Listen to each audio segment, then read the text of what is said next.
Let's get into the thick of it, ladies and gentlemen. As James and I mentioned earlier, Michigan is going bowling this year, so we're going to break it down. 3 potential bowls that Michigan could appear in, as well as 3 different opponents for each of those bowls that they could face. So we're going to start off with kind of one of the lower bowls here, probably not one we'd want to see Michigan go to, and that's the Taxslayer Bowl, Big Ten versus SEC, and that would be the 5th seed SEC team. You know, it's almost like with the Taxslayer Bowl, that's the dumbest name I've ever heard of a company in my life, and they make their name dumber by putting their name on a bowl game that people actually have to say it. It makes me less likely to buy their product. They're probably spending $10, $20 million a year to sponsor this game. But anyways, this would be the real backup of you know, the third option. If they were to choose teams like Northwestern over Michigan potentially, they could end up falling to the Taxslayer Bowl, which would mean they're like the number 6 team in the Big Ten if you think about the teams that would get games in front of Ohio State, Wisconsin, Penn State, Michigan State, and then potentially Northwestern would get in front of them. But I don't think they're going to end up in this bowl game. I actually think they've got a chance to be you know, 2 bowl games up on the you know, the totem pole, if you will, of where the Big Ten sends their teams. So it's Big Ten versus the number 6 seed in the SEC. So a couple of these teams that we're seeing as potential opponents for the Wolverines. We have Kentucky. They sit at 7-5. We have Mississippi State, they sit at 8-4, and we have Texas A&M, they sit at 7-5. So out of those 3 opponents, James, which one would you rather have the Wolverines face? Well, it's really kind of interesting. Is you want to win a bowl game, but you also want to make it mean kind of something. Right. And I don't know what's better for Michigan this year, what to potentially do there. Now, Kentucky would be, I think, a team that might be more focused. They've got their coach. They would mean a big deal to Kentucky to play a team like Michigan. Yeah. And it would mean a lot for that program to win. Now, Mississippi State and Texas A&M, I know Mississippi State, you know, just hired a coach in Joe Moorhead, so you know never what's going to happen there. He had some success against Michigan's defense. Texas A&M just got Jimbo Fisher. Now, there's a chance, probably unlikely, that one or more of these schools, Mississippi State, Texas A&M, they could decline a bowl game. You have seen that happen in the past. You've also seen it happen where an interim coach sticks on and coaches the bowl game. You've also seen opportunities where the new coach comes in and coaches the team. So I don't know what to expect from Mississippi State or Texas A&M. If I had to pick between these 3 teams, though, I'm going to say I'd like Mississippi State because, one, Michigan gets some revenge from the 2010 when Rich Rod was basically a dead man walking and got crushed by Mississippi State. And I think it's a big enough team that you'd be, okay, I'll watch this game, but don't have really a chance to lose. Whereas I think Texas A&M has maybe not the better season than Mississippi State, but I think Texas A&M has more talent. They could beat Michigan, especially if Jimbo Fisher steps in there and then coaches them in that game, which is still to be determined, I think. So this will be a disappointment for this game for sure. So that's no doubt there. I'd be really disappointed if they fell down here. Definitely bottom of the barrel. Next bowl game, we have the Holiday Bowl that's played on December 28th, and the opponent would be the 3rd seed in the Pac-12, in which it's a competitive Pac-12, James. So that would either be USC, Stanford, or Washington. Yeah, I mean, I really think this is actually a tougher matchup. Even though it would be a lower bowl game for the Big Ten, it would be actually a tougher chance for Michigan to win. I think it's 50% likely they end up in this one. I would say 49% this one, 49% the next bowl game we'll talk about, maybe 2% they're in the Taxslayer. So they're going to have to play, you know, a team like Washington or gosh, you know, Stanford, and that would be those would be really tough matchups. Or if USC gets beat by Stanford, of course they could play them. I don't want to play this game because I don't think they beat either one of those 3 teams this year. Think so either. If I had to choose, I'm going to say Stanford out of these 3 teams. I think Washington's quarterback situation would be probably too much. USC's got a good quarterback. I think Stanford would be exciting enough for Michigan to play because it's Jim Harbaugh's former team, and I think Harbaugh knows you know, all those coaches. A lot of his former guys are still coaching there. I think Michigan would probably have the most excitement for that game, and then also probably the best chance to win out of these 3 teams. All right, James saying a 49% chance of the Michigan Wolverines play the 3 seed in the Pac-12. Last bowl game projection we have for you guys. This is the Outback Bowl. It's a New Year's Day bowl versus the number 3 seed in the SEC. So those 3 teams could be LSU, which stands at 9-3, Mississippi State again, and they're 8-4, and then the Gamecocks, and they're 8-4 as well, James. So out of these 3 teams, who scares you and who would you want to play? Well, Who would I want to play versus who scares me, I think, is a little different. Mississippi State, as I said there, you might want to get revenge against those teams. I think South Carolina and LSU are probably more prone to beat Michigan because of stable coaching situations. Had some pretty decent years. I think both probably exceeded expectations. But if I want to go best out of all these matchups, which one I most want to see because of the allure of the team, the allure of the bowl game, and the likelihood of winning, I'd love to see Michigan get in this bowl game against LSU because if they do that, then I think you've got a really super high profile team you're playing, a team you've never played in bowl game in history, and it's against a 9-3 LSU team that I think Michigan can win. I think it's a coaching mismatch between Jim Harbaugh and Coach Yoder at LSU, and I think Michigan fans, because LSU finished pretty strong, beat Auburn throughout the season. I know they had that one loss to Troy, but I think this is the game that most Michigan fans are going to really look to want to play and would be excited about Michigan playing with a chance to win. And they've had some really good success against SEC teams, which we're going to show here in a second, over the last 20 years or so when they've played them. So I think LSU, Michigan would be my #1 choice out of all these games for sure. All right, we're going to bring in a little weigh-in for you guys here. Which bowl game do you want Michigan to play in? So out of these three, James, Holiday, Outback, Taxslayer Bowl, right? Yeah, so it's got to be Outback. I think it gives that means that Michigan gets chosen over a couple other teams in the Big Ten who could potentially there. So they've still got the allure of the bowls. Never certainly want to lose that. You're playing on New Year's Day, which most. Big Ten is always got the bowl game slotted in their favor. They get the most New Year's Day potential appearances. There's 4 of them usually, Outback and Capital One, and now they've got the partnership with the Orange Bowl and the Rose Bowl, etc. And so that kind of holds a little extra cachet in the world of bowl games. You never want to be playing on a Tuesday night in San Diego at 10 o'clock Eastern. That's with the Taxslayer, the Holiday Bowl being. So I think most Michigan fans are going to go ahead and say the Outback Bowl. And, just a little program revenge. Vincent Smith, somewhere, Michigan's former running back, is still kind of trying to figure out what the hell happened to him when Jadeveon Clowney kind of came off the left end and decapitated him 5 years ago. So if Michigan gets a chance to play in this Outback Bowl game again, I hope they'll be a little extra motivated to make up for that play that was shown nonstop around college football that entire offseason.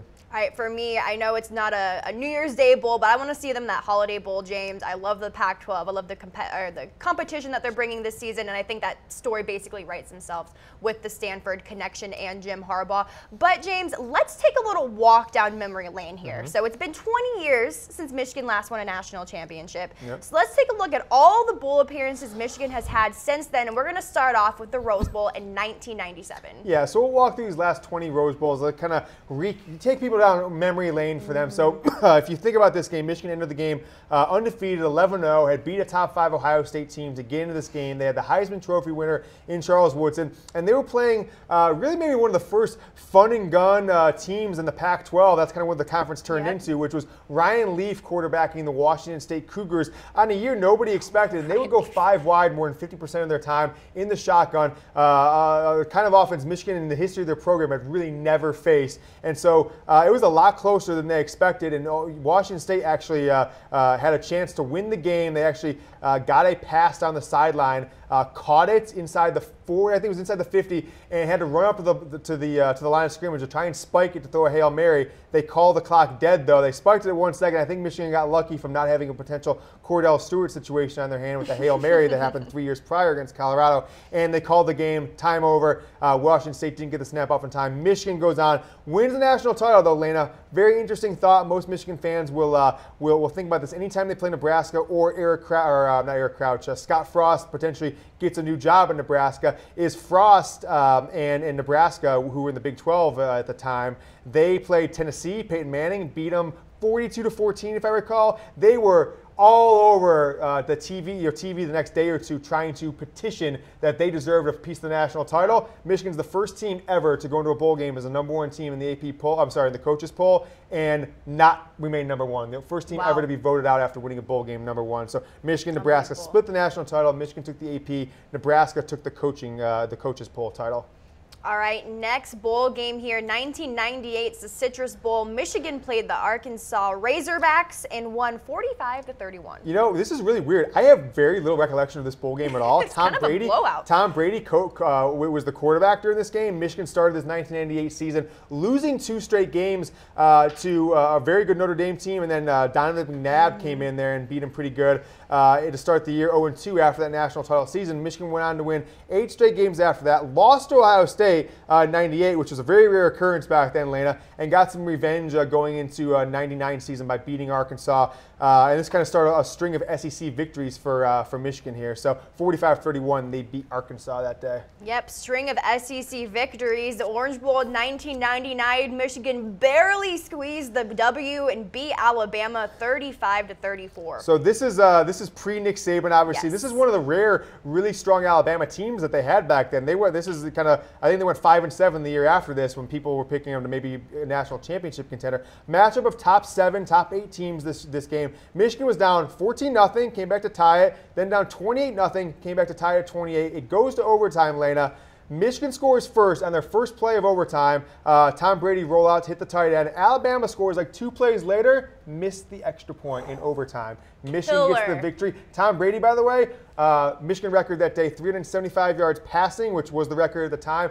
4 touchdowns, also tied the record at that time for passing quarterback. And this game alone may have kind of been his jumping off point to the career that he had in the NFL. The first game of the millennium for Michigan, January 1st, 2000. There you go. Tom has been terrific since the 90s. Let's move on to the 2000s, though. Michigan taking on the Auburn Tigers and winning in the Citrus Bowl 31-28. Yeah, so this is a great Michigan team. Lost 3 games that year. All games they had double-digit leads in, and the games that they lost by, I think, a combined 9 points. Their 3 losses throughout the year. Auburn was the runner-up in the SEC this year. Drew Henson, David Terrell, the A-Train. I think all in you had in this team 4 first-round draft picks, 3 second-round draft picks over the coming 3 NFL. They were starters of the 3 NFL drafts. So phenomenal team. Didn't live up to the hype that year. They were a top 5 team going into the year. Ended up the year at 9-3, about number 12 in the country. All right, another year, another Citrus Bowl. Besides, the outcome was a little different this time, James, in 2001. The Vols single-handedly just kind of blew out the Michigan Wolverines. What happened here? It was a complete mismatch. So John Navarro was Michigan's quarterback. Somehow they scraped along and only lost 3 games that year. But, Lena, it was really interesting. Tennessee, this is, you youngins don't remember this. Every year this used to happen where a team was going to the national title game, lost their conference championship game. Tennessee was going to the national title game. They lost to LSU and Nick Saban in the SEC title game that year. Come in, they were a top 2 team. They dropped like 6. They're going to play Michigan, who was like 17 in the country at the time, and it was a complete mismatch. There was no, it wasn't even a game at that point. I don't want to talk about this game anymore. Let's just get off this screen at this point. All right, Rose Bowl in 2003, the Michigan Wolverines took on the USC Trojans and lost, James. Yeah, this is Michigan's best team since that 97 national championship team. Braylon Edwards was the quarterback, Navarro, of course. Steve Breston, Jason Avant, Chris Perry, who was a first-round draft pick as the running back, multiple first-rounders on the line. But this is a USC team that ultimately went up and won the national title. Very interesting thing. USC was not in the national title game, but they were the #1 ranked team in the country. How does that happen, Lena? I have no BCS, idea. but they still got a split of it. The AP poll gave them a split of the title, and this was Matt Leinart, Reggie Bush, Lendale White, Mike Williams before he got was Prime USC. Exactly. So this is the start of the USC dynasty here. All right, 2004, another Rose Bowl appearance, but this time Michigan lost in a heart-wrencher to Texas, 38-37. Yeah, back-to-back Rose Bowls. True freshman quarterback Chad Henne from Michigan. This is the Vince Young game before the Vince Young game, kind of 200 or something along those lines against Michigan. Michigan thought they had the victory. They scored a touchdown at the very end of the game, but Texas came down. Vince Young, just like he did to USC, got him down within field goal range. And if you go back, I wish you would have pulled the clip on this. Michigan should have blocked this. There's a time expiring kick to win the game for Texas. Went right through Ernest Shazer's hands. All right, kind of continuing with this string of losses here in the Alamo Bowl. The Michigan Wolverines lost to the Nebraska Cornhuskers 32-28 in 05. I really regret. We're gonna when we do our bowl show when Michigan gets this one, we're gonna go back and show some of the highlights of this game. Yes.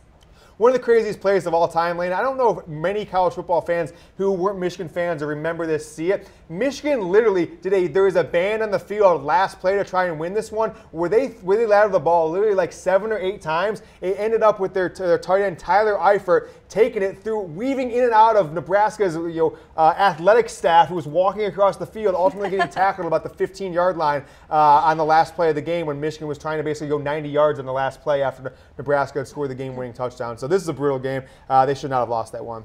All right, so in 2006, Michigan got a little opportunity to get a little rematch here against the Trojans in the Rose Bowl and fell short once again. This was shouldn't have been a mismatch. Michigan came in this game number 3 in the country after losing the 1-2 game. Should have been the national title game as a rematch for Ohio State. I think it was one of those games where they are uninterested in playing. I think that uninterested in playing lasted into the 2007 season, because this was game 2 of 4 straight losses for Michigan. Ohio State this game, and then 2 to start the 2007 season when they were a top 5 team to start the country, to start the season. This was an embarrassing game. It could have been 45-10. It was that big of a USC kind of put the game in cruise control in the second half. Kind of hinted to it, James, right here. So after 4 straight losses in bowl games, Michigan finally got a W against the Gators in 2007 in the Capital One Bowl. I mean, this is most bowl predictors and Michigan fans thought that Florida was going to crush Michigan this year. Tim Tebow was your quarterback, the Heisman Trophy winner. Yep. Urban Meyer was your head coach. Name me a better duo, quarterback and head coach, in college football in the last 30 years. I'll wait. Michigan could have been, I mean, this should have been 40, it should have been like 55-20 game, Michigan, when Mike Hart fumbled their All-American level running back, fumbled twice and lost the fumbles inside the 5-yard lines, giving up 2 touchdowns in the second half. So Michigan could have crushed Florida. Lloyd Carr's last game as their head coach, though, went out with a big victory against Florida. All right, 2008, 2009 lost years for the Michigan Wolverines. In 2010, they played the Mississippi State Bulldogs and got absolutely blown out in the Gator Bowl, James. Rich Rod's last game, nothing to say. No one wanted to see this game. No one wanted to be a part of this game. It was a complete embarrassment, and they shouldn't have let him coach the game. They should have put him out of his misery and fired him right after the Ohio State game, which everyone thought they should have done. So this was an embarrassment. All right, in 2011, Michigan got a W in overtime against Virginia Tech, pulling out the Sugar Bowl victory 23-20. Yeah, I mean, so they kind of a game they don't think they deserved to be in. They won against Ohio State and Nebraska at the end of the year, and then got into overtime. This is Brady Hoke's first year. Some fluky plays from Denard Robinson, some throwing balls up there that Michigan happened to catch, and it really didn't deserve to win this one probably, but they got the victory. The last BCS level game Michigan won. All right, in 2012 and 2013, those were both L's in that column for Michigan. One against South Carolina in the Outback Bowl, one against Kansas State in the Buffalo Wild Wings Bowl. Not some good years. Two games you wanted. The South Carolina was an okay one. This Kansas State game was just a disaster. The end of the third year in Brady Hoke with a true freshman quarterback after Devin Gardner got hurt in the Ohio State game, and Brett Scott behind the mic. He'll remember behind the camera. Will remember this game. Complete domination by Kansas State. All right, moving on to 2015 Citrus Bowl. Michigan had their way with the Gators. Oh, my Lord. If you see a theme here, Lena, it's that Michigan does well playing the University of Florida always. They beat them in 3 bowl games in the last 15 years, and they beat the crap out of them this year. 4-0 versus Florida since 2002. Let's just play Florida every year in a bowl game and an out of conference, because you beat Florida every time you play them. All right, last year's bowl game, James, I don't know if you want to relive this, the Orange Bowl against at one point. Well, I mean, yeah, you had 3 losses last year for Michigan to Florida State, a top 10 team, Ohio State, the number 2 team in the country, and then to Iowa by less than a touchdown combined, 1-1, I think 4 points. So they should have won this game. They really had an opportunity to. Florida State, got them by 1 point with a late score there. All right, guys, that's all the time we have for you today. Be sure to tune in to our bowl game show on Sunday around 3 or 4 o'clock Eastern time. We'll be here to break down all of the bowl championships that are going to be going on Facebook Live. You don't want to miss it. But for the Michigan Insider, James Yoder, and for me, Lena Bond, your host, this was a Michigan Football Report, and we will catch you next time.